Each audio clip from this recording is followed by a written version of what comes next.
Good morning pong muli sa inyo pong lahat. Good morning. Good morning. Tayo po ay binihiyaan ni Lord ng kanya pong message for this morning. And I believe meron pong gustong ipahiwatig ang Panginoon po sa atin ngayong umagang ito. Shall we come before the Lord? Let's rise from our seats. Tayo po ay lumapit po sa Panginoon. O Father God, you are our God from ages past. You are God eternal. You are unchanging. You are the God whom we worship. You are the God whom we adore. You are the God whom we would like to honor with our lives, Lord. And Father, we pray at this moment, Lord, that you will open our hearts, that whatever message that you will impart to us, Lord, you will help us to understand, and you will help us, Lord, to live it out, Lord, to obey, O God, your word. We pray that our hearts will only desire one thing, and that is to glorify your name by our obedience to you, Lord.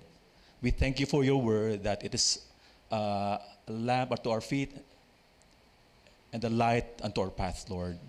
That when we obey you, Lord, alam po namin, hindi po kami mapapahamak. Maraming salamat po, Panginoon. All glory and praises be unto you, and we offer our hearts to you and even our minds to you. We pray, Lord, that no distraction shall come upon us, Lord, as we sit down and listen to your word. We thank you, we bless you, Lord. In Jesus' name we pray. Amen. Tayo po ay makakaupo na. Thank you po. So ang title po ng ating pong message for today, this morning is Financial Wisdom from Proverbs. No? So hindi po tayo mag-expository teaching ngayon. It's a topical message that the Lord is giving us this morning. Naalala ko po, may isa pong pastor na nagsabi po, a pastor once said that finances are God's tool to test us. Yung daw po, yung mga finances daw po natin ay isang bagay na ginagamit ng Diyos para po tayo ay i-test ng Panginoon. Sa anong area po ba ito, mga ito? Tatlo pong areas yung sinabi niya. Sabi niya po, money shows what we love most. Okay? Yung pera daw po, pinakikita doon kung ano yung pinakang mamahal natin. Pangalawa, money shows that we really trust. Money shows what we really trust most. So, kanina love, ngayon naman ay trust. Kung sino yung pinagkakatiwalaan natin sa ating buhay. Siguro it has something to do with security ng buhayin po natin or yung happiness natin sa buhay natin. At pangatlo, money shows if God can trust us. Pag tayo binigyan ni Lord ng blessing, paano natin gagamitin yung blessing na yon? No? How we value money affects the way we live. Naniniwala po ba kayo doon? Kung paano natin tinitignan yung pera, ito ang nakakapekto ito sa ating mga buhay pang araw-araw. It manifests in our behavior, in our relationship with others, and most especially in our relationship with the Lord. Money can be a blessing, and at the same time, of course, alam po natin ito, it can even destroy our lives. Kung hindi po natin alam kung paano po natin gagamitin yung pagpalang binigay po sa atin ng Panginoon. Depression comes when financially challenged, hindi po ba? Hindi po dito yung may mga times na sobrang down kayo sa finances nyo, na-depress kayo.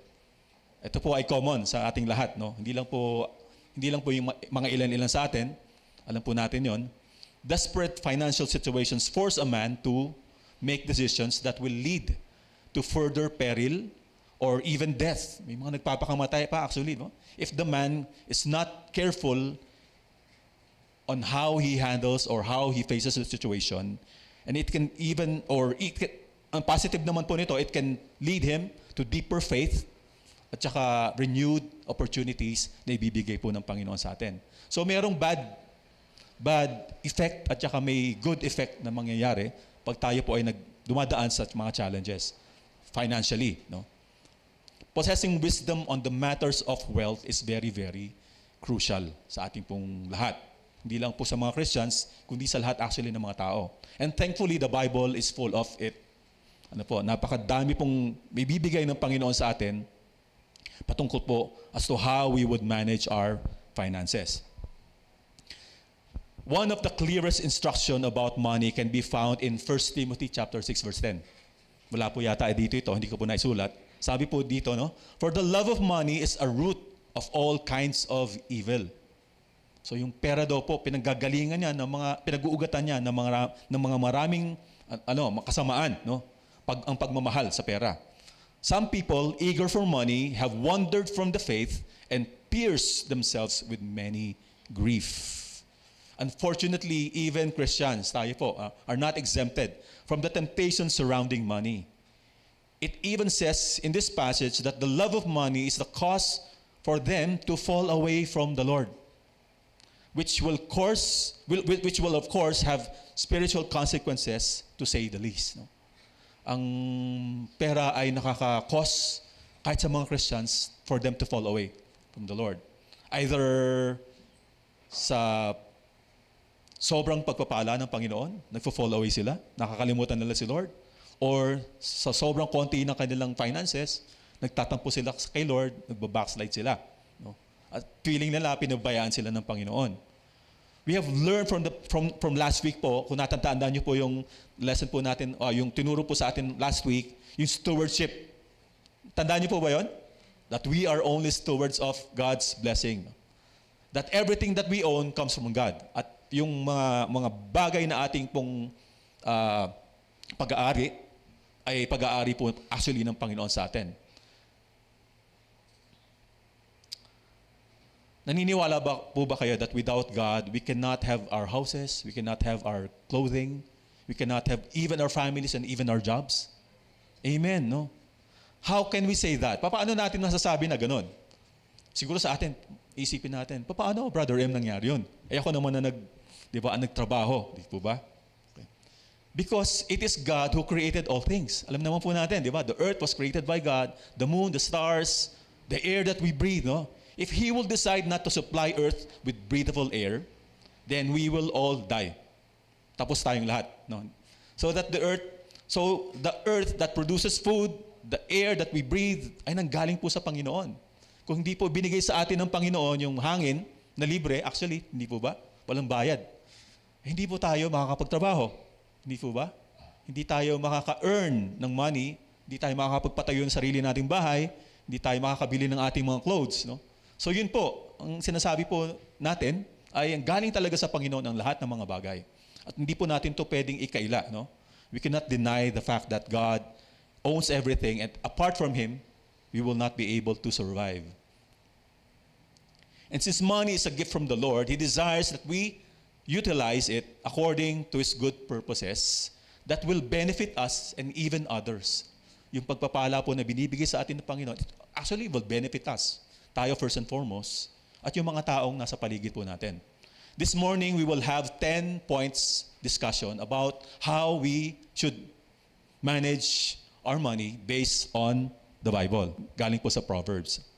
Sino po ba yung sumulat ng Proverbs? Si King Solomon, whom God has given wisdom, no? And God used him to give us very practical ways to understand important things in life, including how we should manage our resources or finances. Puntahan na po natin yung first point po natin. Ang unang-una siyempre, di ba? Bakit tayo pinagpala ni Lord? Of course, number one, we should honor the Lord with our finances. Sabi po sa Proverbs chapter 3, verses 9 to 10, honor the Lord with your wealth, with the first fruits of all your crops. Then your barns will be filled to overflowing, and your vats will brim over with new wine. Mag-isip siguro tayo, paano ba natin i-relate, Brother M, yung sinabi ng Proverbs chapter 3 na yan sa atin? The giving of the produce of the land during that time, nung sinulat po ito ni Solomon, no, was an expression of thanksgiving to the Lord. Yung mga crops nila, actually, sinasabi po naman dito, yung first fruit ng mga crops nila, yun ang i-offer nila kay Lord. No? At nung panahon po, siyempre, nung panahon ni Solomon, ang major economy nung time na yon, yung nagde-define na economy is agriculture. So, ano po yung pwedeng i-offer ng mga tao during that time? Yung kanilang produce, yung mga tinanim nila. No? It was God who brought them from Egypt to Canaan, yung mga Israelites, and then He allowed the Israelites to conquer the land na merong mga tanim na yon, yung tinatamasa nila, na-enjoy nila ng mga tanim. It was a time where agriculture was the center of economy. Riches are measured by how much land and animals you possess, at kung papaano po nagpo-produce yung kanilang possession na yon ng mga crops. No? Doon po yung measurement ng wealth ng mga tao during that time. At saka, syempre, yung mga crops na yon, yun ang ginagamit for them to feed themselves. No? So, ang Panginoon, sinasabi niya na i-honor nyo ako sa pamamagitan ng mga produce ng land ninyo. Tatanungin po natin, what is first fruit? Ano ba yung sinasabing first fruit dito?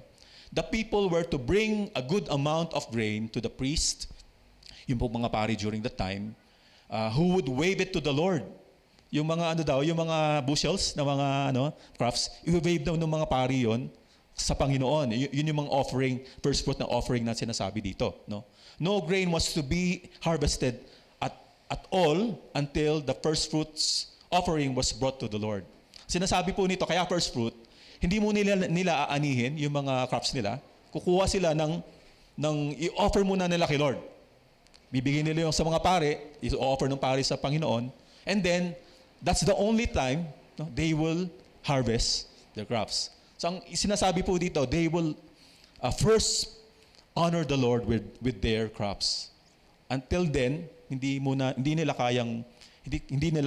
sila mag-harvest ng kanilang mga crops. No? So, pinaprioritize nila ang Panginoon. No? Ito po yung sinasabi dito, to honor the Lord with your wealth, with the first fruits of all your crops. Ano yung purpose ng pag-o-offer na yun? Malinaw po yung sinasabi po dito. To honor God as they remember Him bringing them out of Egypt and giving them the land of Canaan, the land flowing with milk and honey. Okay. Kung alam po natin, kung nakabasa po tayo ng Book of Exodus, nandun po ito. Ngayon, how does this relate to us? In the same way, we must do the same. No? Ano ba yung dapat natin gawin? We should honor the Lord. With what? With our wealth. Okay. Ano ba yung wealth na yan? Yung finances natin, kung yung mga possessions natin. Why? Bakit natin kailangan i-honor si Lord? Because it's the Lord who saved our souls. Kung tayo ay Christian na, iniligtas tayo ng Panginoon, hindi pa natin dapat i-honor ang Panginoon? Of course, we should honor Him. And hindi lamang po yun, He provides for all of our needs. No? Naniniwala po ba kayo doon? That He provides for all our needs? Amen. That's why we should honor Him. No? Sa papaanong paraan natin i-honor si Lord? By offering our wealth. Okay? Makikita po natin dito sa mga verses na ito, yung cycle ng blessing. No? Si Lord, He gave us the blessing. Pinrovide niya sa atin ang lahat ng pangangailangan natin. At anong gagawin po natin? Babalik natin kay Lord, hindi lahat actually. Actually, a portion of that offering of that blessing that God gave us, ibabalik natin kay Lord. Pero ano gagawin ni Lord? Tapos na ba doon yung kwento? Hindi po, ibabalik ng Panginoon sa atin. God will bless us. No?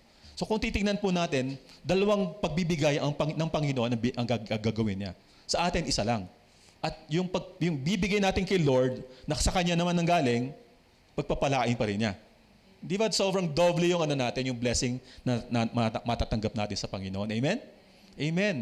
So, hindi po dapat tayo manghinawa, hindi dapat tayo magduda na magbibigay ba ako sa iyo, Panginoon? Although hindi naman talaga yun ang nais natin sige, Lord, magbibigay ako sa iyo kasi marami ako matatanggap. Hindi po yun eh. Ang purpose po ng pagbibigay po natin is to honor the Lord.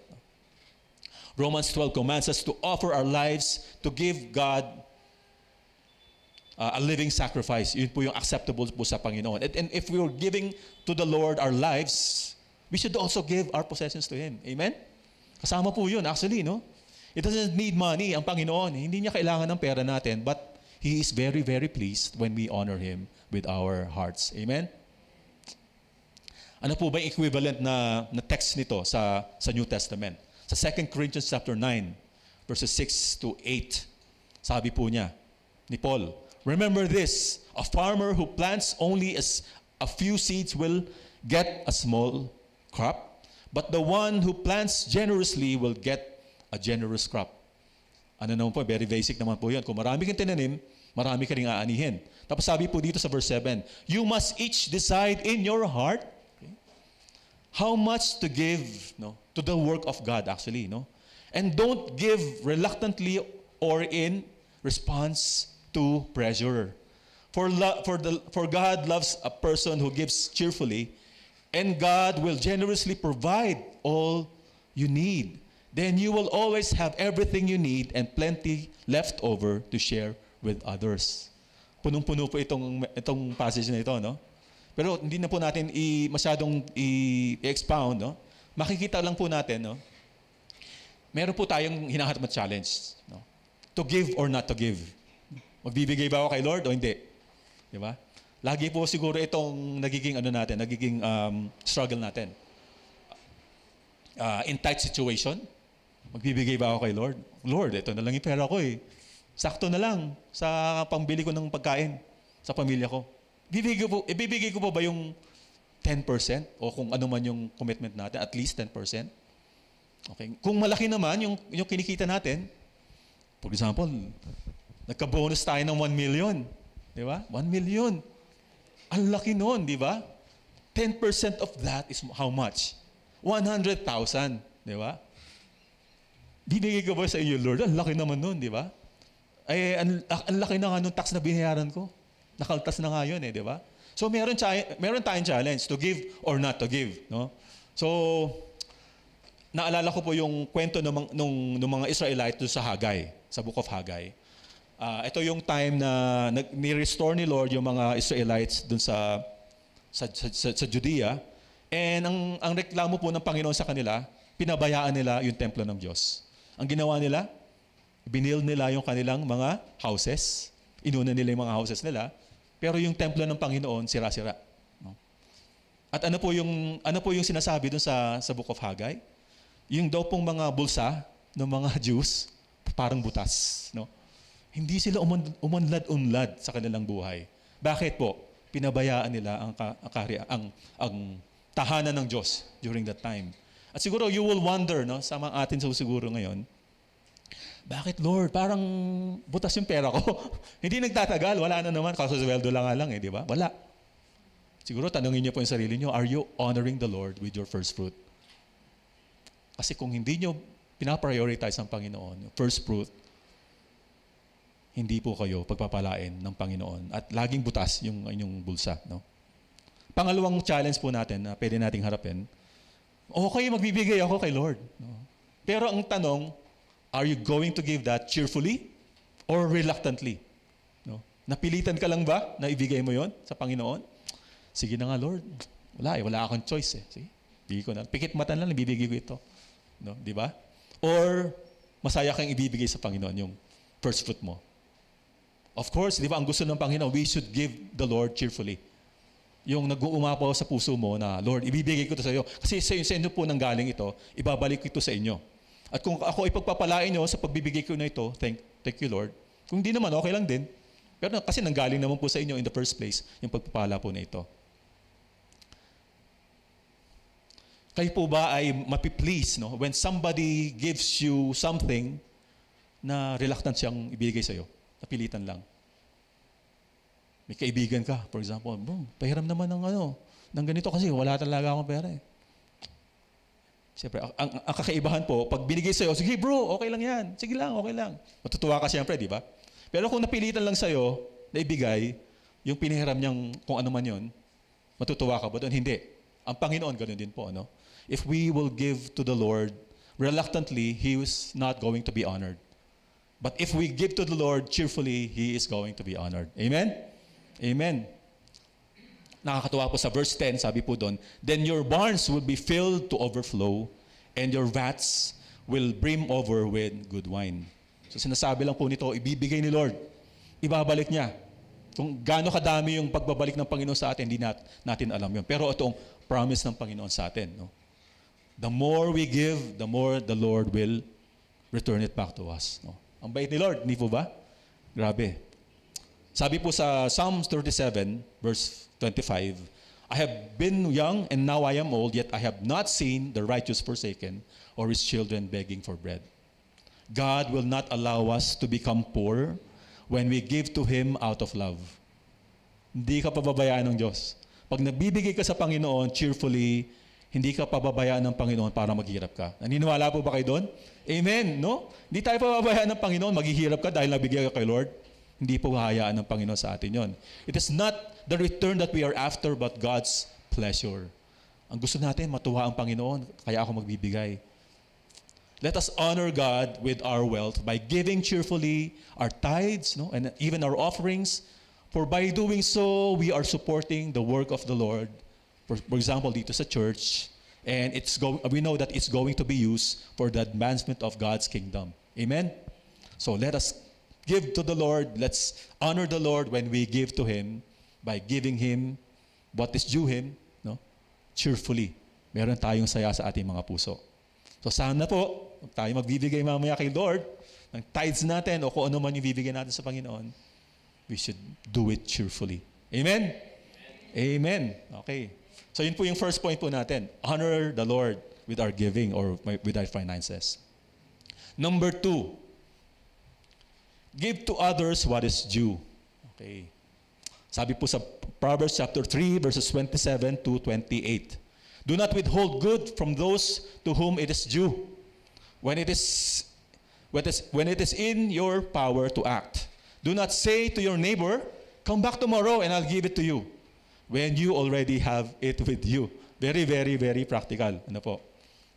It talks about our attitude of when we give. No? Siguro, isa sa mga, may tatlo po akong examples dito. Paano po natin ma-apply itong sinabi po dito sa Proverbs chapter 3? In helping others. Basically, ang sinasabi po nito, kung ikaw ay may ibibigay, sa dapat mong pagbigyan, huwag mo nang i-delay yan. No? Ibigay mo na kung meron ka namang ibibigay na. Simple po, no? Napakasimple.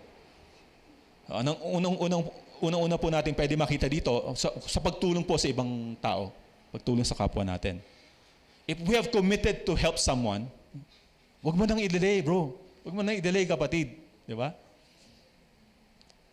Minsan kasi tayo, gusto natin paglaruan yung ibang taong nangangailangan sa atin.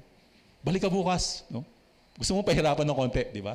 Kasi tutulungan mo siya, di ba? Wag na po natin gawin yon, no? Pag sinabi natin tutulungan natin, punta ka dito. Pag pumunta siya, bigay mo na yung tulong mo sa kanya. Okay, yun po yun. Commitment natin sa Panginoon, actually yun, ano? Kasi alam naman natin na medyo may situation yung tao na yun, yung kapatid natin, for example, at kailangan natin tulungan. At wag mo nating ipagpabukas pa yung pagtulong natin sa kanya.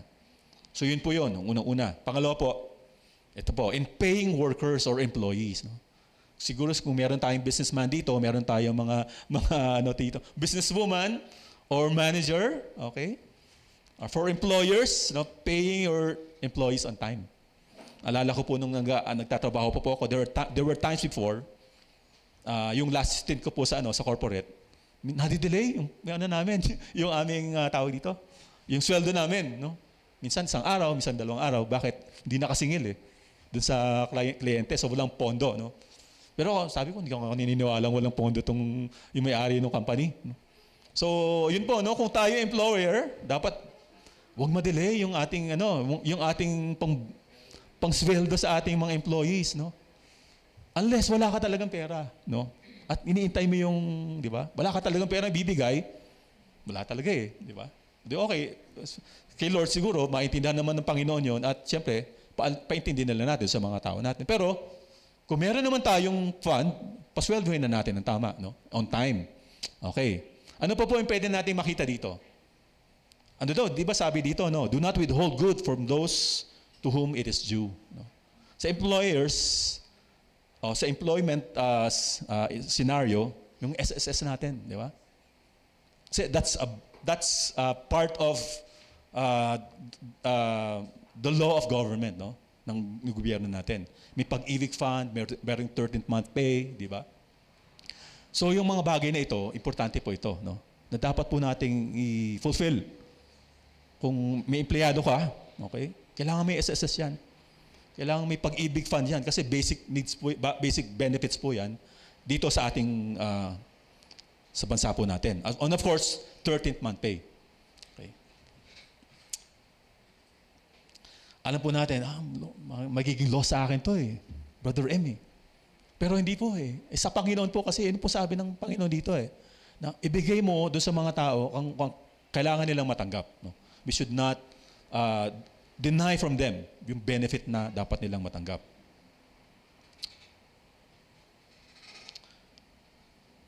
Do not deny them the service they deserve as well. Okay, so sa employment ko po before, siyempre kung corporate yan, yung corporation namin, yung company, yung HR particularly, sila na yung nagkakaltas ng pera para ibayad sa SSS, ibayad sa pag-ibig, So wala nang iintindihin yung empleyado. Tapos na yon. Kumbaga parang given na yung employer ang magbabayad sa SSS nung dapat bayaran na contributions. No? So yun po ang pangalawa, no? In paying workers and employers. Pangatlo, in paying lenders. Okay, may nahiram ka kasi nagkipit ka sa pera. No? Paano mo yun babayaran? Nakatanggap ka na ng bonus mo. Sabi mo, kumpare ko naman yung utangan ko, di ba? Bukas ko na lang babayaran. O sa isang linggo na lang, mabait naman yan, marami naman pera yan. Di ba? Pero hindi po eh. Dapat po nating bayaran kasi commitment natin sa Panginoon at alam natin may pambayad na tayo. At balik na natin sa Kanya. In the first place, mabait nga sa sayo at pinahiram ka ng pera. Di ba? So yun po, huwag na natin i-delay yung pagbibigay natin, yung pagbabayad natin sa mga dapat nating bigyan o bayaran o pagbigyan o tulungan. Ano po? Does it make sense, mga kapatid? Amen. No? Napaka-practical po nito. No? When you commit to help on time. When you already have the means, magbayad ka na. Tulungan mo na siya. No? Pay dues on time, otherwise it will incur penalty or your services will be disconnected. Lalo na, for example, di ba, yung mga wifi natin, di ba? Kung hindi ka nagbayad, puputulan ka niyan, di ba? So, bayaran mo na siya kung meron ka ng pangbayad. No? Be honest because the Lord sees your motive and your action. Let your yes be yes. Amen? Huwag mo na i-cancel yan. Huwag mo na i-delay yan. Bigay mo na. No? Pay and help willingly kung tayo ay tutulong. In doing so, you are being a good witness of Christ, which becomes an opportunity for you to glorify the Lord. Amen? Amen po? Amen. Amen. Okay. So yun po ang pangalawa, give to others what is due them. Pangatlo, okay, diligence. Ano po ba ibig sabihin ng diligence? Careful and persistent work or effort. So meron pong wisdom at meron pong hard work na sinasabi po dito. At makikita po natin ng example na ito sa Proverbs chapter 6. Ano po yung example ni Lord? Mga langgam. No? Every day, nakikita po natin itong langgam. Sabi po dito, go to the ant, you sluggard. Ano ba yung sluggard? Yung mga tamad daw. No? Consider its ways and be wise. It has no commander, no overseer or ruler. Yet it stores its provision in summer and gathers its food at harvest. Okay. How long will you lie there, you sluggard? When will you get up from your sleep? Okay. Kailan ka gigising? Tamad, di ba? Sabi ni Lord dito.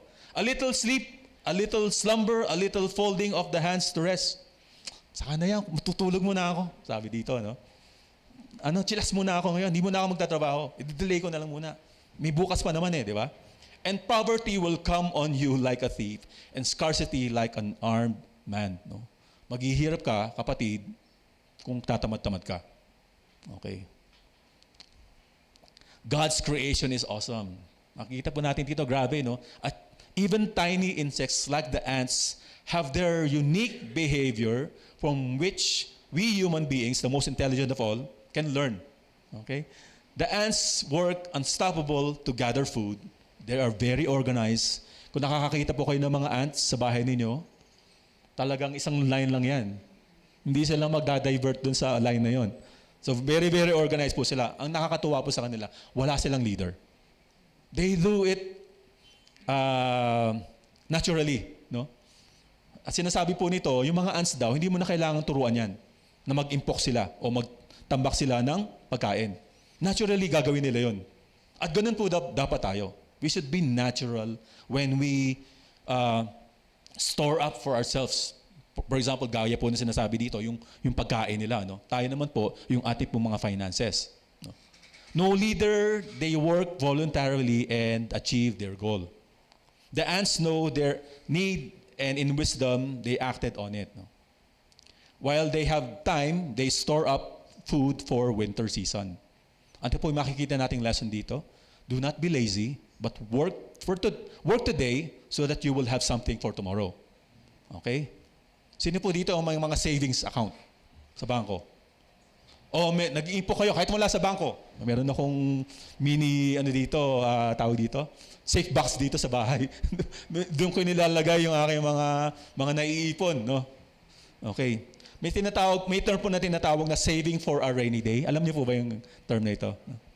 Mag-impok ka kasi pag tag-ulan, mahirap kumita. Something like that, ano? Parang ganun po. Mag-impok ka ng pera, no? Mag-impok ka ng salapi, no? Para sa pag darating ang mga emergencies, may financial needs, meron ka mahugot. Hindi yung pag may problema, merong need, wala. Okay, nakakatuwa nga tayo, no? Ganun po yung sinasabi po dito, no? Huwag tayong maging tamad sa ating pong pagtatrabaho para po tayo ay merong ma-save, no? For various reasons in the future. Proverbs chapter 13, sabi verse 11, those who work their land will have abundant food. Okay? But those who chase fantasies, ano ba yung chasing fantasies dito? Walang ginagawa kundi mangarap lang. No? Okay? Have no sense, no? Pangarap ka ng pangarap. Gusto ko ganito mangyari sa akin. Hindi ka naman nagtatrabaho, kapatid, di ba? Paano yung mangyayari? Hindi mapufulfill yon. Huwag kang umasa na meron kang makukuha bukas kung hindi mo naman pinagtrabaho nito ngayon. Are you a diligent employee or entrepreneur? Masipag ka ba? Keep it up. Commit your ways to the Lord and He will make your righteous reward shine like the dawn. Ngayon, meron po akong isa-cite na example. Very practical example. This is in the area of investment. Ano po ba yung investment? Taking steps for the purpose of profit later on. Meron kang i-invest na pera para kumita yon pagdating ng panahon. No? Ang pinakang simpleng ano po nito, yung siyempre sa bangko, yung ita-time deposit mo yung pera mo, diba? Pero napakaliit ng amount na yon. Hindi masyadong attractive to have your finances be deposited in the bank and put in time deposit. Siguro pwede nating gawin yung sa investment natin, kung may pera tayo, yung property, lalo-lalo na dito sa Baguio, di po ba? Ang bilis mag-appreciate po nung property dito, yung value ng property. Siyempre naman, pwede rin example, yung business. Mag-invest ka sa business. And even sa stocks, no? Yung stocks, alam niyo ba yung stocks? Okay. Yung tawag yung trading, no? Trading, no? Pero may sinabi po dito, may nabasa po ako na warning, no, sa atin, no. Pag mag-invest ka sa stocks, dapat alam mo, naiintindihan mo yung pag-invest sa stocks, no. At hindi mo i-gamble yung pera mo. Alam mong, for example, kunwari lang, may pera ka, invest mo sa PLDT, kasi alam mong kikita yan, sige, invest mo. Pero kung alam mong alanganin yan, huwag mo nang invest yan kasi nagsusugal ka lang, no. Ito po ay nanggaling po kay Matthew Koch, yung kung naalala po natin before, meron po nag-seminar dito about this, no. Business as missions yung nila, yung tawag sa ministry nila. So, yun po tapos may mga securities, no, na kung saan natin pwedeng invest yung ating finances. Sa insurance, for example, life yan or non-life, no. Pwede po yun. Of course, sa SSS. Okay? Kung kayo ay wala pang SSS, importante po yun para sa inyong kinabukasan. No? Ako po, may SSS ako, voluntary member ako, kahit hindi na ako employed. Kasi alam ko, pagdating ng panahon, pag nag-retire na ako, pag matanda na ako, kailangan ko ng financial support. Di ba? At wise na mag-invest ka sa SSS. Of course, pag nag-retire ka, wala ka nang suswelduhin. Sino po dito yung walang SSS, walang GSIS? Meron siguro dito, ayaw nang itaas yung kamay, no? Pero, yun po, ang payo ko po sa inyo, practical, kapatid, no? Mag-open po tayo ng membership sa SSS, magbayad tayo kahit yung kaya lang natin, at least meron kang, di ba? Pagdating ng panahon, pag nag-60 ka na, meron kang matatanggap na pension. At hindi ka mangungutang kung saan-saan, hindi ka maghahanap kung saan-saan kung saka kukuha ng panggastos mo. Ang Panginoon po, binigyan po tayo ng wisdom pagdating po dito. At yung government natin, pinoprovide ng government sa atin yan para tayo ay makinabang din. So, pagpapala pa rin po ng Panginoon sa atin doon. Meron po sa verse 13 ng Proverbs chapter 16, all who are prudent act with knowledge, but fools expose their folly. Balikan ko po ulit yung pag-i-invest. May sinabi pa po dito si Matthew Koch. No? Sabi niya, do not invest on things you do not understand. Kasi mag-gamble ka, magsusugal ka lang. Do not invest money you can't afford to lose. Okay, kung meron kang pera, alam mong pang gastos mo pang araw-araw yan, alam mong pang bayad niya ng tuition fee ng anak mo, huwag mo yung ilalagay sa investment. Kasi maaring mawala yan. Di ba? Pag nawala yan, kawawa ka. Wala kang kakainin, problema ka tuloy. Pangatlo po, do not invest until debt-free. Kapatid, kung may utang ka at may pera ka, bayaran mo yung utang mo. Huwag kang mag-invest. Pag bayad mo na yung utang mo at meron kang opportunity to invest, doon ka mag-invest. No? Always remember, a Christian who is wise and diligent glorifies God when these good examples bring people to know Christ. Sa pamamagitan ng ating wisdom, sa pamamagitan ng how we manage our finances, makikita yun ng ibang tao at makikita niya, okay, itong kapatid na ito okay itong tao na ito, bakit kaya ganun?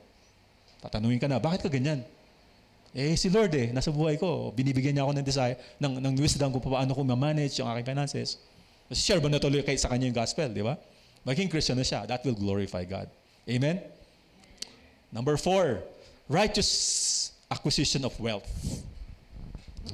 Okay, ill-gotten treasures have no lasting value, but righteousness delivers from death. To acquire wealth through evil or sinful means will not last. Maglalaho ang bulayan. Yung kinita mo na yan dahil nangurakot ka, ano? Or nakuha mo yan dahil sa mga bagay na hindi ka nais-nais, no? It is sin against God and it is also punishable by law. Pinaprohibit po ng ating batas na tayo po ay magkaroon ng ill-gotten wealth. Ngunit sa bansa natin, alam natin na hindi ito tawag dito, ma-prevent, no? Okay. So siguro pwede nating maging practical lang din dito, no? Huwag kang pumasok sa politika, no? Ang gusto mong gawin ay yung magpayaman ka. Kasi andun talaga yung ill-gotten wealth, no? How you could earn money in a sinful way, no? O, hindi naman sa lahat ito, pero alam po natin common naman po ito. So ill-gotten wealth, no, it can lead to strife and many troubles, no, afterwards. But a man who earns righteously will not suffer punishment. Kung ikaw ay matapat na empleyado, matapat kang businessman, kumikita ka, okay, wala kang isa-suffer na punishment for sure dahil tapat ka sa ginagawa mo. Sabi po sa Proverbs chapter 11 verse 18, a wicked person earns deceptive wages, but the one who sows righteousness reaps a sure reward. Alam mga kapatid, yung mga scammers, for example, lalong-lalo napakarampant po nito ngayon, ano? They will not enjoy their money. Yung ninakaw nilang pera sa mga na-scam nila, hindi nila ma-enjoy yan, no? Because si Lord, fair siya no? Alam niya na alam nila no mga scammers na yan na may naloko ako at yung something na hindi nila maintindihan pero they will not be able to enjoy it. Hindi magiging reward for them yan, no? Kaya po minsan ako may mga times po na na-scam din ako no? Sabi ko na lang hindi naman nila ma-enjoy yan. Yung mga bagay-bagay na yan. Now we will have additional counsel pagdating po dito. Financial prosperity takes time. Sabi po sa Proverbs chapter 13, verse 11, wealth from good, rich, quick scheme quickly disappears. Wealth from hard work grows over time. Huwag nating madaliin, kapatid. Kung meron tayong business, for example, huwag nating magdaliin ang ating paglago sa ating business. Kasi matetempt lang tayong gumawa ng mga bagay na hindi dapat nating gawin. Patsagain mo, no? Tsagain natin yung pag-grow ng ating business over time, no? Sabi po sa Proverbs chapter 15 verse 27, the greedy bring ruin to their households, but the one who hates bribes will live. Ang ganda po nito, very very practical, no? Yun daw mga greedy, yung mga taong sakim sa pera, ano mangyayari sa kanila? Magkakaroon sila ng mga problema, no? At yung mga ayaw ng corruption, ng mga bribes, sila yung mabubuhay. The Lord will ultimately expose it come Judgment Day. Do not resort to dishonest gain. Fear the Lord and earn honest wages. Amen? Number 5, spend wisely. Sa verse 21, sa chapter 21, verse 5, the plans of the diligent lead surely to advantage, but everyone who is hasty comes surely to poverty. Kung may pera ka, hindi mo kailangan gastusin yan. Do not fall into the pressure to follow the current trend. For example, in clothing, mahirap ka sa clothing. No? May pera ka naman. Gastusin mo ba yan o hindi? Okay? Dami mo nang damit, di ba? So ano pa, lifestyle, di ba? Nakita mo sila kapatid mo, yung kaibigan mo, ganun silang gayahin ko nga rin, may pera naman ako eh. Or yung gadgets natin, na baka ano po nito, very, very, very common. So ano pong sinasabi dito, no? Mag-budget ka. Budget your finances, no? Tell your money where you want it to wisely go. Okay? Sabihin mo doon sa pera mo, saan mo gusto pumunta? Pero in a wise manner, no? Do not be at one time millionaire. Okay? Masarap di ba yung ganon? Yung naka-receive ka ng laki ng pera. Wow, naka-bonus ako ng malaki, no? Punta nga ako sa SM, ibuhusin ko to.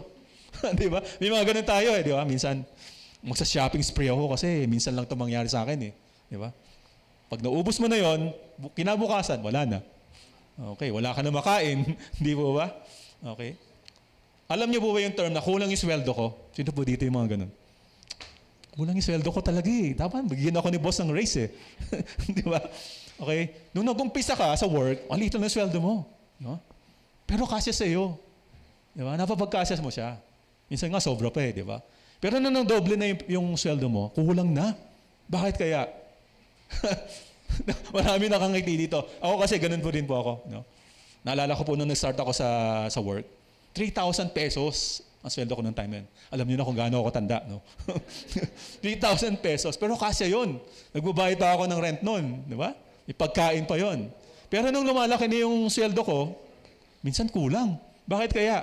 Kasi lumalakad din ang ating gastos. Di po ba? So dapat i-budget natin yan. Kung ayaw mong magutom, kapatid, kung ayaw mong magkaroon ka ng financial trouble, budgetin mo yung paggastos mo. No? Meron po tinatawag na financial freedom. No? Having enough income or savings to cover your expenses, giving you the freedom to live life on your own terms. Sarap sana nito. No? Pero kung iwawaldasin natin yung ating pera, hindi po tayo magkakaroon ng financial freedom. Ang kailangan natin gawin, i-budget natin yung pera natin. Magkano gagastusin ko sa renta ko, sa mga nagre-rent dito, kano yung pagkain, blah, blah, blah, blah. Kung may sumobra dyan, yun yung savings mo. No? Impok ka sa bangko, iset aside mo siya. Proverbs chapter 21, verse 17, whoever loves pleasure will become poor. Whoever loves wine and olive oil will never be rich. The wise store up choice food and olive oil, but fools gulp theirs down. No? A foolish man will spend what he has carelessly without thinking. Hindi mo na pag-iisipan yan. Meron akong pera, gagastusin ko talaga yan. Punta ako sa kung saan-saan, di ba? Meron po tayo mga choices, mga kapatid. No? Like for example, napakauso po ngayon yung buying cellphones, no? Smartphones. No? Ikaw ba ibibili ng mamahalin na iPhone? 70,000 pesos. Okay? Ang gagawin mo lang dyan, pagtatawag mo siya, pag-text mo, pagkukuha mo ng pictures. 70,000 pesos. That's 7% of 1 million. Imagine niyo po yan, 1 million pesos, 70% nun, pinangbili mo ng phone. Sobra pong, di ba? Ako po, personally, I don't buy brand new phone. Laging second hand lang ako. May budget lang ako dyan, mga 11,000. Kung may magkasya doon, yun ang bibiling ko. So, meron po tayong choice, no? Bibili ka ba ng brand new or used lang? Okay. Bibili ka ba ng premium or ng yung magagamit mo lang, kung ano yung function niya, di ba? Basic lang. Pagbili ng sasakyan, ganun din po, no? Bibili ka ba ng bago? May pera ka naman, di ba? Bili ka ba ng 1.5 million na sasakyan? Na ang gagawin lang sa'yo, dadaling ka from one point to another. Or bibili ka lang ng 300,000 na sasakyan, ganun pa rin yung function niya. Nakasave ka ng 1.2 million. Di ba? So yun po, no? Meron po tayong mga choices lagi. No? At we need to be wise when we spend money. Hindi ibig sabihin may pera tayo, gagastusin natin yon. Kasi po, we are stewards of the Lord. Binigay po sa atin ng Panginoon ang mga pagpapala po ng ito. How we spend our money is a reflection of how well we understand stewardship. We are not owners, but we are only stewards of God. So let us be good stewards of God's blessing, for there are more important things to spend your money on. Support a ministry, help others in need. When you do this, you are investing for eternity. When people are led to the Lord because we spent our money on God's purposes. Amen? Number 6, in relation to poor people. Proverbs chapter 19, verse 17. One who is gracious to a poor man lends to the Lord. Pag tayo daw ay tumulong sa mga mahihirap, kanino daw tayo nagpapahiram? Kay Lord daw, no? And He will repay him for his good deed. God has made you prosperous for a reason. Kung tayo po ay financially blessed, may purpose si Lord John. Hindi lang yan para sa iyo. It's not just for our own needs, but to help others who are in need. The poor whom we help will not be able to return the favor to us. No? This is the essence actually of helping. Kung tayo ay tumutulong, huwag tayong umasa, diba? Na ibabalik niya yung pabor na yon. What does the verse say? God is going to be the one to repay us back. He who owns everything, even the things eternal, will repay us. Ang Panginoon po ang bahalang magbayad po sa atin o magbalik ng ating pagtulong po sa kapwa po natin. In Matthew chapter 25, verse 37 onwards, then the righteous will answer him, Lord, when did we see you hungry and feed you? Or thirsty and give you something to drink? When did we see you a stranger and invite you in? Or needed clothes and clothe you? When did we see you sick and in prison and go to visit you? Tapos sabi po ng Panginoon, truly I tell you, whatever you did for one of the least of these brothers and sisters of mine, you did it for me. So, ang pagtulong po sa Panginoon ay parang pong pagbibigay natin sa Panginoon. Ano? The Lord sees your deeds even when we help the poor or those who are in need.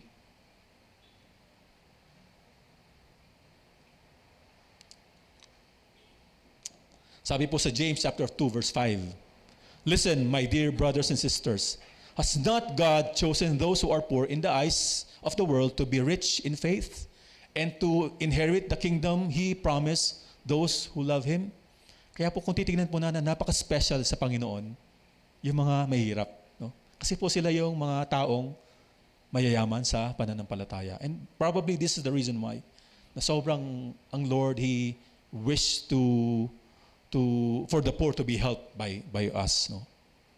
Sabi po sa Proverbs chapter 29, if a king judges the poor with fairness, his throne will be established forever. Ang ganda po nito. The Lord upholds those who give fair treatment to the poor. The poor may also mean those who are in need of help. Tulungan natin yung mga may kailangan ng tulong. Naalala ko po yung sabi sa Galatians chapter 10. Therefore, as we have opportunity, let us do good to all people, okay? Especially to those who belong to the family of believers. So lagi po nating isipin, may mga tao bang mga kailangan ng tulong? At kung tayo may capability to help, why not? No? Pang 7 po, borrowing money. Sabi po sa Proverbs chapter 22 verse 7, the rich rule over the poor, and the borrower is slave to the lender. Okay. How can the borrower be the slave of the lender? Tatanungin natin, no? Because the lender dictates the terms of payment. He dictates the interest, no? At kung hindi ka makabayad sa kanya on time, lalo na yung mga bangko, ano mangyayari sa'yo? Pag may loan ka, may housing loan ka, may car loan ka, ano mangyayari? Kukunin niya yung sasakyan mo o yung bahay mo. Di po ba? So talagang enslave ka do sa lender. No? Tayo pong lahat. No? So ang warning po ng Panginoon sa Proverbs chapter 22, if you lack the means to pay, your very bed will be snatched from under you. Okay. Kung wala ka daw pangbayad, yung mismong hinihigaan mo, kukunin yan nung nagpahiram sa iyo ng pera. No? In short, do not lend if you are not capable of paying. Okay? Malinaw po ba yun? Kung di mo kayang bayaran yan, huwag kang manghiram. Okay?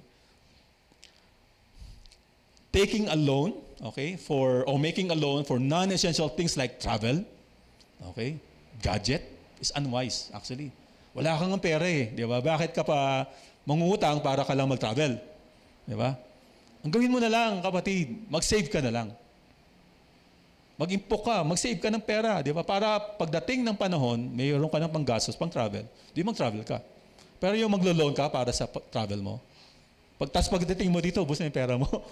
Yung mga pictures na lang yung memory mo. Pero hindi mo talaga ma-enjoy dahil ang dami mo nang babayaran, di po ba? Sobrang sakalap naman nun. Post mo sa Facebook, okay, happy-happy. Pero sa totoo lang, wala ka ng pera. Di ba? Okay. Do not use your credit card if you lack the means. Okay. Kapatid, kung di mo kayang bayaran yan, huwag mong utangin yan. Naalala ko po nung bumili po kami nung long time ago, more than 10 years ago, binigyan po kami ng biyaya ng Panginoon, ng blessing ng Lord, na bumili ng condominium. No? May natanggap po akong bonus doon sa kumpanya ko po before. Kayang bayaran yung down payment. No? At kinumpit ko, kayang bayaran yung monthly. No? Pasok, di ba? Meron pa kaming pangkain. May kakainin pa kami. So ang ginawa ko, kinuha po namin yung condominium na yun. No? By the grace of God, nabayaran po namin eventually. No? So ganun po dapat tayo. We should be realistic. Huwag tayong sabihin natin, siguro magkaka-increase naman ako by next year. Di ba? Okay. Kaya to. By faith. Hindi po. Dapat po natin huwag isugali yung ating pong financial capability. Be wise and be prudent. Sabi po sa Proverbs chapter 27, the prudent see danger and take refuge. No? But the simple keep going and pay the penalty. Pagsisisihan mo yan. Pag hindi mo nabayaran yan, lagot ka kay bangko. Okay? To borrow is not necessarily prohibited by the Lord, but do it only if you are capable of paying it in full. Gamitin mo yung credit card mo, pero pag dumating yung first billing mo, bayaran mo na siya. Yung full amount. Kung hindi mo siya ang kayang bayaran, pag-isipan mo mabuti yan. Kasi baka ma-penalize ka lang dyan. Mape-penalize ka sigurado. At mag-earn ng interest doon, ang penalty. Number 8. Okay. Guaranteeing for others. Ito po, hindi ko po alam kung relevant pa ito ngayon. Sabi po sa Proverbs chapter 22, verse 26, do not be among those who give pledges, among those who become guarantors for debts. Okay. Ano pa ibig sabihin ng guarantor? May idea po ba kayo doon, yung guarantor? May kaibigan ka. Okay. Merong co-op sa kumpanya nyo. Maglo-loan sa co-op. Okay. Usually, yung mga co-op na yan, hihingi sila ng guarantor. Sino yung guarantor mo? Para pag hindi kita kabayad, sisingilin ko yung nag-guarantee sa'yo. Alam niyo po ba yun? Okay. Kasi po, naalala ko po nung nagtatrabaho pa ako, ganun po yan eh. So, guarantor, in short, pag hindi nakabayad yung umutang ng pera, ikaw yung magbabayad.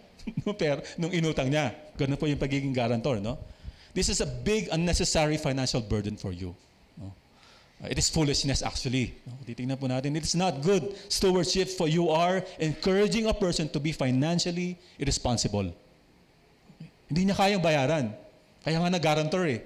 Kaya nga may fallback siya eh, di ba? Don't be the fall guy. Huwag po natin gawin yon. Pero anong dapat natin gawin? Paano natin hihindian si kaibigan natin? Bro, ayoko maging guarantor eh. Huwag ka mangutang. Hindi pwede pong ganun. Siyempre, masasaktan siya, di ba? Tell your friend, encourage mo na lang, baka hindi pa time ni Lord na magkaroon ka niyan, yung gusto mong bilhin, kaya ka nangungutang. Mangutang, ka na lang, mag-intay ka na lang, mag-save up ka ng money, di ba? Until such time na ready ka na, tsaka mo bilhin. Yun po pwede nating the best thing that we could offer that person. No? Amen? So, sino yung mahilig dito mag-guarantor? Sabi po sa Bible, huwag na kayong mag-guarantor. Okay? Kasi kayong kawawa. Okay. Number 9, honesty at work and in business. Sabi po sa Proverbs chapter 16, verse 11, honest scales and balances belong to the Lord. All the weights in the bag are of His making. And in Proverbs chapter 20, verse 19, differing weights and differing measures, the Lord detests them both. Nakakatuwa po dito sa public market natin, sa Baguio. Nakita niyo ba yon? Yung timbangan sa gitna. Okay. Ibig sabihin lang noon, hindi makakalusot yung mga stores, ay mga market, sa market natin. Kasi pwede mong timbangin doon kung tama yung timbang nung nagbenta sa'yo. Okay. Ganito po sinasabi. Basically, ganun po yung principle na sinasabi po dito. No? Of course, makikita natin to in what area? Do you pay your tax truthfully? Okay. Binibigay mo ba? Binabayaran mo ba yung tax mo truthfully? Do you serve your clients, no? Accordingly, doon sa binayaran niya sa'yo? Ikaw ba kung nagbebenta ka, sinasabi mo ba talaga yung kung may issue yung binibenta mo sa kanya? O hindi mo sinasabi, tinatago mo siya? Bahala na. Basta tago ko yung issue. Kasi pag pinasabi ko sa kanya yung problema nung binibenta ko, bababa yung presyo eh. Di ba? Sabihin mo kapatid, no? Yung binibenta mo. Para at least alam niya na you're very, very honest and truthful. Sabi nga, do unto others what you want others to do unto you. Ayaw mong maloko. Huwag ka rin manloko. Di ba? To tell the truth to a potential buyer may lose the sale. But you know in your heart that the Lord is pleased. No? Kasi sinabi mo yung katotohanan sa Kanya. This is worth more than earning. Matthew chapter 5, verse 16. In the same way, let your light shine before men or before others, that they may see your good deeds and glorify your Father in heaven. Dapat po natin itong laging isa puso. Na tayo ay mamuhay ng parang nagniningning na ilaw sa ating kapaligiran, sa mga taong nakasalamuha po natin. And number 10, the last. Righteousness is better than wealth. Okay. Sabi po sa Proverbs chapter 11, verse 4, riches do not profit in the day of wrath, but righteousness delivers from death. Nothing is more important than to be righteous in the eyes of God. Kung tayo po ay Christian, ito po dapat nating goal sa buhay. To be righteous, to be holy, to be pleasing in the eyes of God. To live a life of obedience to the Lord, than to be rich, who will face the judgment of God, for He loved riches than righteousness. Money, just like our life, is here today and gone tomorrow. Proverbs chapter 23, verse 28. He who trusts in his riches will fall, but the righteous will flourish like the green leaf. Mga kapatid, we may have everything that we need, no? But we could lose our soul when we pursue money in an unrighteous way. No? At marami pong mga tao na dito po napapahamak. No? We may have nothing in this world, but if we have Christ in our life, no? Okay na yan, Lord. Okay na po ako. No? I would choose the latter, yung kasama ko ang Panginoon, kesa ako yumaman at hindi naman ako lumalakad ng kaaya-aya sa harap ng Panginoon. Live for eternity. Do not let yourself be consumed to become rich in this world as if this is the only thing that matters to you. It is the Lord who will secure our future, not the abundance of our banks. Savings sa ating pong mga bangko. Earthly riches may bring us comfortable and happiness here on this earth, but they will end, no, when our health fails. Ang dami mong pera. Okay, masaya ka. Pero pag nagkasakit ka na, kapatid, ano mangyayari sa iyo? Mawawala yung lahat ng kaligayahan na yun. When illness takes its toll on us, the joy that riches bring us is gone. Righteousness, on the other hand, lasts forever. For when we live in obedience to God, no, riches this world cannot fathom awaits us in heaven. Christ, our everlasting treasure, awaits us on the eternal shore of His kingdom. Amen? Amen. Tayo po ay dapat i-pursue natin yung sinasabi nga po, do not store up treasures here on earth, but store up treasures in heaven. No? Ang pamumuhay po dapat natin dito sa mundong ito, tayo ay mag-impok ng kayamanan sa kalangitan, hindi po sa buhay na ito. In Hebrews chapter 13 verse 5, keep your life free from the love of money and be content with what you have. For He said, I will never leave you nor forsake you. Money shows if God can trust us. Ito po yung isa sa mga test para po sa ating lahat. Ano? At kung titingnan po natin, kung tayo po ay kontento sa ating buhay dahil kasama natin ng Panginoon, hindi po natin mamahalin ang mundong ito. Amen? Ang kasalapi na ito. Ang salapi po na binibigay ng mundong ito. 1 Corinthians chapter 10, therefore, whether you eat or drink, or whatever you do, do all for the glory of God. Ultimately, to live a life that glorifies God is our aim. Ito po ang dapat natin maging aim. Our conduct, our behavior, our attitude towards the pursuit of financial gain, and how we manage finances must be shaped by our desire to what? To glorify the Lord with our lives. Use our riches to pursue the glory of God, manage it wisely, pursue it righteously. Amen? Sabi po sa Proverbs chapter 4, the path of the righteous is like the morning sun, shining ever brighter till the full light of day. Mga kapatid, there's no better wealth than for people to see our lives shining brightly because of the Lord Jesus Christ in us. It is better than having a huge amount of money in the bank. Godliness with contentment is great gain. Okay? Hindi po, ang ganda po nito, godliness with contentment is great gain. Kung tayo daw po ay maka-Diyos, namumuhay tayo ng ayon sa kalooban po ng Panginoon, at tayo daw po ay kontento sa ating buhay, wala daw po matutumba sa ano. Ito po ay para sa atin, makakabubuti po sa atin ito. There's nothing better than to be in this condition, na tayo po ay kontento sa binibigay po ng Panginoon sa atin. Godliness must precede our pursuit of wealth. Money cannot replace Christ in our hearts. Amen? Amen. To end po, sabi po sa Proverbs chapter 8, verse 18 onwards, riches and honor are with me, enduring wealth and righteousness. My fruit is better than gold, even pure gold. I believe ang Panginoon pa nagsasabi nito. And my yield better than choicest silver. I walk in the way of righteousness in the midst of the path of justice, to endow those who love me with wealth, that I may fill their treasures. Amen? Ang Panginoon po ang magpapala po sa atin.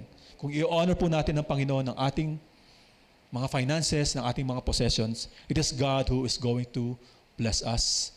And it is futile to desire to get rich in this world, pero pauper tayo pagdating po sa kalangitan. No? And it is our desire na ang Panginoon po ang ating pong unahin sa ating mga buhay. At sa pagpupuso po natin ng kayamanan, ng kumita tayo dito sa buhay na ito, dapat nating matandaan po na ang Panginoon po ang dapat nating unahin. Amen? Tayo pong lahat ay tumayo sa ating pagkakaupo.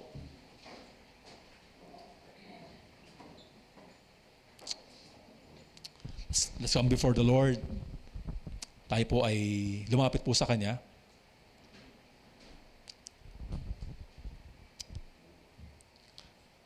O Father God, we exalt your name. We bless you, Lord. For indeed, hindi po kayo nagkulang sa aming mga buhay. Hindi po namin masasabi, Panginoon, na wala po kayong binigay sa amin. Sapagkat alam po namin na lahat po ng aming natatamasa, malaki man ito o maliit, Panginoon, ay nanggaling po sa inyo. Lord, salamat po. Salamat po sa mabuting kalusugan namin. Salamat po, Panginoon, na kami po ay nakakakain every day, Lord. Kami po ay binigyan nyo ng clothing. Kami po ay may nasusuot na magagandang damit. Kami po ay may natitirahan, Panginoon. Meron po kaming pangbayad sa rent po namin. Meron po kami mga bahay. Meron po kami sasakyan na amin pong nagagamit, Panginoon. At hindi po namin ito ikakailan, Lord, sa inyo. Na ito po ay nanggaling sa inyong lahat, Panginoon. Salamat po, Panginoon. Hindi po namin mabibilang ng aming mga kamay ang mga pagpapalang binigay niyo po sa amin. At dahil po dito, Panginoon, tulungan niyo po kami, Lord, that we will honor you with what we have, O Lord. We pray, O God, that we will honor you with our first fruits, Lord. Panginoon, hindi po sa amin ang mga pagpapalang binigay niyo po sa amin. Ito po ay para sa inyo, Panginoon. Pag-aari niyo po ang lahat ng ito. At kung magbabalik man kami, Panginoon, sa inyo, alam po namin, Panginoon, that is just right for us, Lord, to give back to you, Lord, what you've given us, O Lord. Lord, salamat po for the opportunity, Lord, for us to be a part, O God, of the work of your kingdom, that whenever, O Lord, we will give, Lord, our tithes, even our offerings to you. Alam po namin, Panginoon, na, Lord, gagamitin niyo ito, Panginoon, upang mas marami pang makakilala po sa inyo. At hindi lamang po ito, Panginoon, kasi mabait po kayo, ibibigay niyo po, Panginoon, ibabalik niyo po sa amin, Panginoon, ang binigay namin ito sa inyo, Panginoon. Kaya nga po, doble-doble ang kabaitan niyo po sa amin, Panginoong Diyos. At tulungan niyo po kami that we will be able, O God, to realize this, Lord. Lord, that there's nothing that we own that is not owned by you. And when we give it back to you, Lord, we're just doing what we're supposed to do, O God. At maraming salamat po, Panginoon. And keep us away, O God, from the love of money. Tulungan niyo po kami, Panginoon, na, Lord, bagamat kami nagtatrabaho, Lord, hindi po namin, Lord, gagawing aming ultimate goal ang kumita at magpayaman sa mundong ito. Sapagkat ang kayamanan dito sa mundong ito, Panginoon, ay may iwan lamang namin. Pag kami namatay, Panginoon, hindi po namin madadala ang lahat ng ito. Ngunit, Panginoon, ang kayamanan na in-store po namin sa kalangitan, Panginoon, ito po ang amin pong dapat pagtrabahuhan, Panginoon. Dapat po namin itong bigyan ng tuon sa aming mga buhay. Tulungan niyo po kami, Lord, that we will be able, O God, to live our lives, Lord. Lord, storing up treasures not on this earth, but treasures in heaven, O God. Use our lives, even our finances, O God, Panginoon, to glorify your name, Lord. In whatever means, O God, you will use what we have, O God, use it for your glory, Panginoong Diyos. Maraming salamat. Sinasabi nga po that what we have that you have not given, O God, Panginoon, kayo po ang nagbigay sa amin ng lahat ng ito. At tulungan niyo po kami, Panginoong Diyos, na masatisfy lamang po kami, Panginoon, sa mga pagpapalang binibigay niyo po sa amin. Panginoon, Lord, save us, O God, from financial woes, Lord. Save us, O God, from financial troubles, Lord. Help us, O Lord, not to live beyond our means, Lord. Panginoon, kung anong binigay niyo po sa amin, mabuhay po kami, Panginoon, sa binigay niyo po sa amin ito. At hindi po kami mag-desire to live, Lord, Lord, beyond what we could afford, O God. Tulungan niyo po kami that we will not, Lord, habitually, Lord, be in debt, O God. Help us not to loan money, Panginoon, when it's not really necessary. And if we could not pay it, Lord, help us, O God, to control ourselves, O Lord, Panginoon, na masatisfy lamang kami, Panginoon, sa pagpapalang ang binigay niyo po sa amin. Lord, maraming salamat po, Panginoon. Kung kami po ay mga empleyado, Panginoon, help us, Lord, to work honestly. Kung kami man po ay mga employers, Lord, help us, O Lord, to give to the people, O God, what is due them, O God. For we would like to honor you, O God, Lord, and this is honoring to you, Panginoon, when we, Lord, Panginoon, give to others, O God, what is due them, Lord.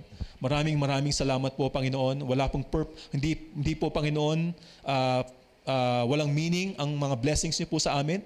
Panginoon, tulungan niyo po kami that we will see, Lord, what we have can be used by you to help others. And help us, O Lord, to be able, O God, to see this, Lord, that we will not be selfish, that we will be able, Lord, to learn how to share your blessings to those who are in need, Panginoon. Maraming salamat po, Lord.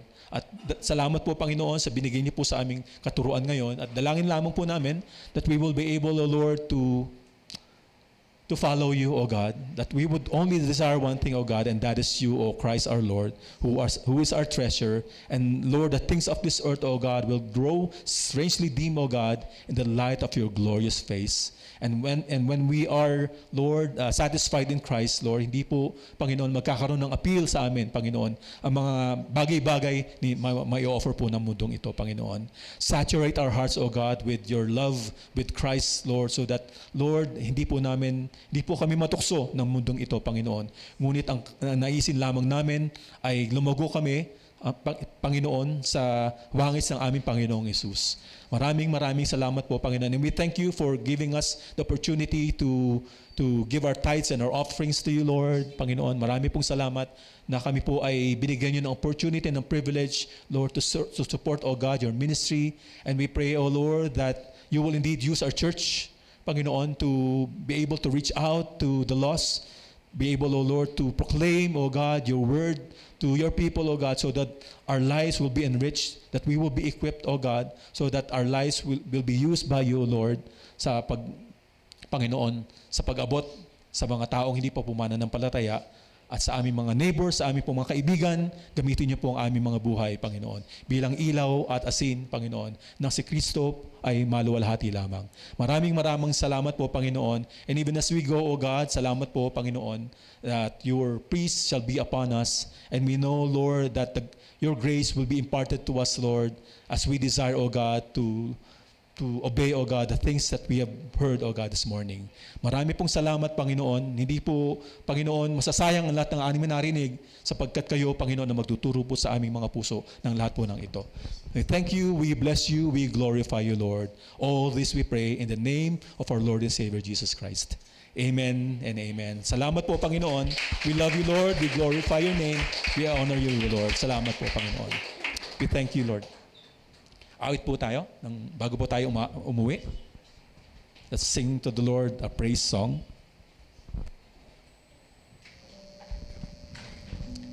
Awitin po muna ulit natin yung Our God and Our Help in Ages Past. The song we sang a while ago.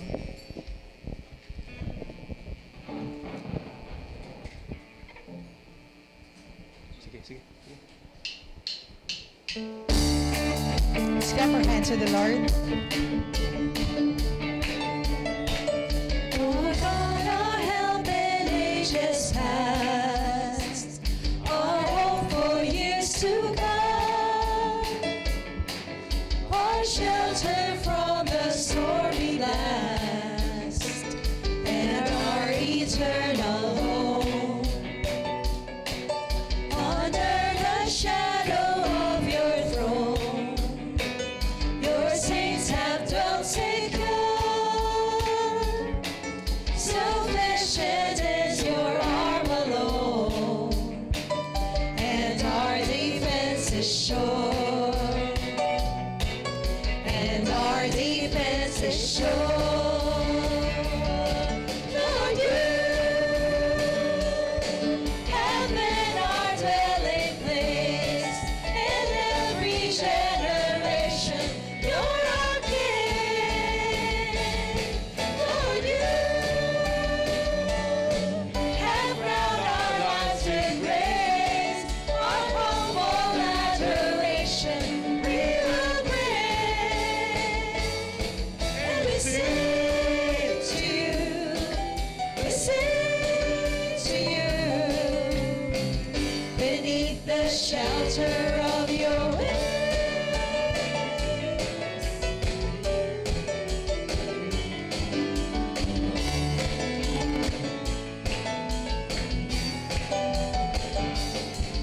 Before the towering mountains stood, for the oceans, fields, and plains. From everlasting you are God, to endless years the same. Oh, 1,000 ages in your sight are a fleeting moment gone. One day is like 1,000 years.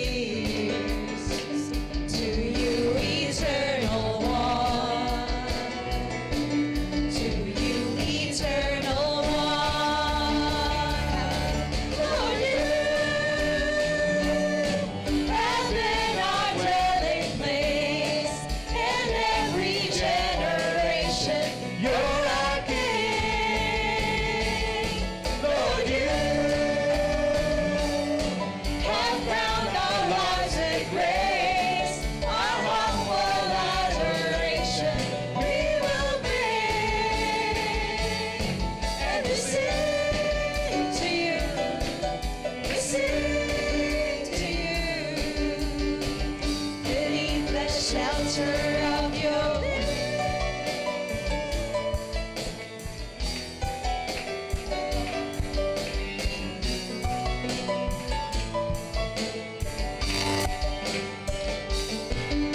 Sing to you, we sing to you, we sing to you, we sing to you, we sing to you, we sing to you, we sing to you, we sing to you, Lord, you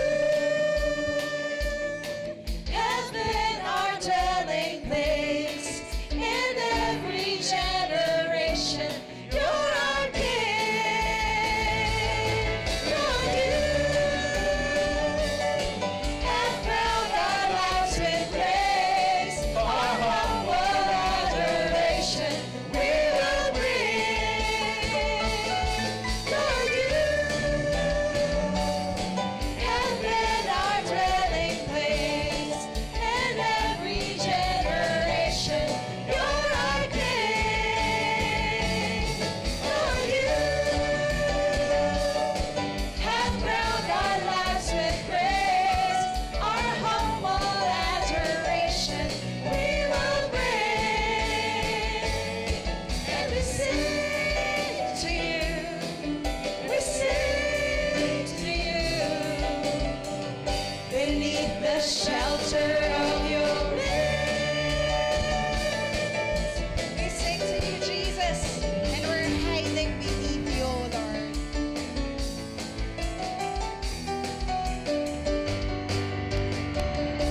Amen. Praise the Lord. Praise you, O God. God bless everyone. Have a blessed Sunday po.